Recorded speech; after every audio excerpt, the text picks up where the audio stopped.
Hi boys and girls, happy Tuesday. It's Miss Miller here and I am super excited today because we are going to be doing a bubble printing project. Now this project is super fun because not only do you get to blow bubbles, but you get to paint with them, which is something that's really unique and fun that we haven't done before in the art room. So I've started out here with 3 small dishes of water. It's important to have a really small amount of water because otherwise your color is not going to show up very well. Now, in order to get this water to the point where it's going to blow some bubbles, we need to add soap. So I'm going to add just a little squirt to each container.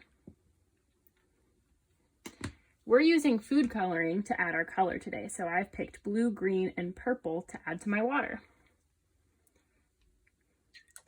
I'll add a few drops, but you don't need to add the whole bottle by any means, just enough to turn it a nice dark color.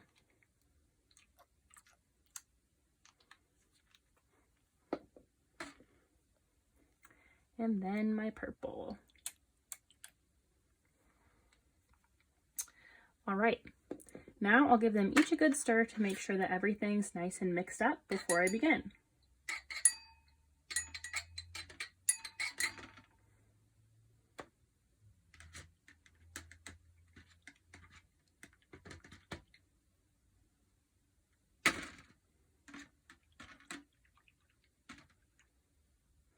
All right, now that all my colors are mixed, it's time to start blowing bubbles. This is going to be the fun part. It can get a little bit messy, so I made sure to put a tray underneath. You'll want to ask a parent for permission and probably have them help you with this project to make sure that things are staying nice and clean at your house.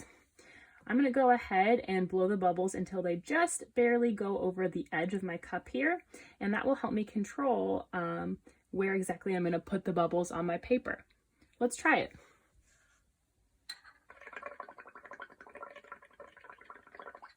Ooh, I can already see all those blue bubbles. I'm gonna take my white paper over here, and I just cut a piece of printer paper in half, and I'm gonna kind of smash the bubbles down with my paper. Ooh, and I can already see some of that bubble texture starting to appear. All right, I'm gonna keep going.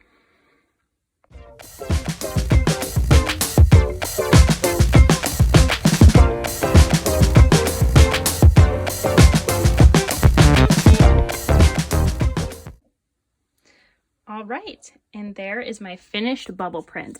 I kept going until I filled all the white spaces of my paper. I find that the more the bubbles kind of stick to your paper and need to pop once you take it off, the better it turns out. I was having trouble getting my yellowy green color to turn up, so I did have to add a little bit more of the food coloring to the water. So if that's happening to you, go ahead and just add some more food coloring to make those colors pop a little bit more on your paper. I can do just about anything with this artwork now that I'm finished. I could leave it as is and hang it up. I could use it to make a book or a card for a friend. That's the really awesome thing about this abstract piece of art. It's not quite finished until you say it is. You could even add more patterns to it or cut it up and put it into a collage. I cannot wait to see what you guys do with your bubble prints. I'm excited to see the creative things that you do. Have a great day and happy art making. Bye.